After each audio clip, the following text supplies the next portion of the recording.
జగన్మోహన్ రెడ్డి ఓడితే తన పేరుకి చివర రెడ్డి అనే తోక పెట్టుకుంటానని చెప్పి ముద్రగడ పద్మనాభం గారు ఎన్నికలకు ముందు ఒక ప్రతిజ్ఞ చేశాడు. ఓడితే గుండు గీయించుకుంటాను, మీసాలు తీయించుకుంటాను లాంటివి కొందరు మాట్లాడుతుంటారు. మరి ఇట్లా ఓడితే రెడ్డి ఇంటి పేరును తగిలించుకుంటాను అనడం ఏంటో అర్థం కాక చాలామంది అప్పట్లో తల్లబట్టుకున్నారు.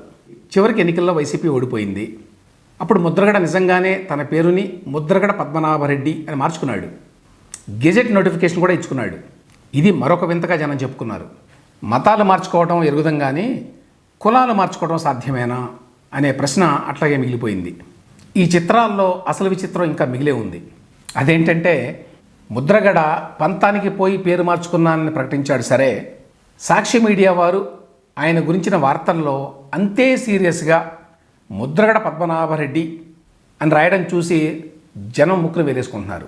తాజాగా ముద్రగడ ఇంటి మీద ఒక ఆకతాయి దాడి చేశాడు అనే వార్తని సాక్షి టీవీ వేసింది. దానికి పెట్టిన హెడ్లైన్ ఏంటో తెలుసా?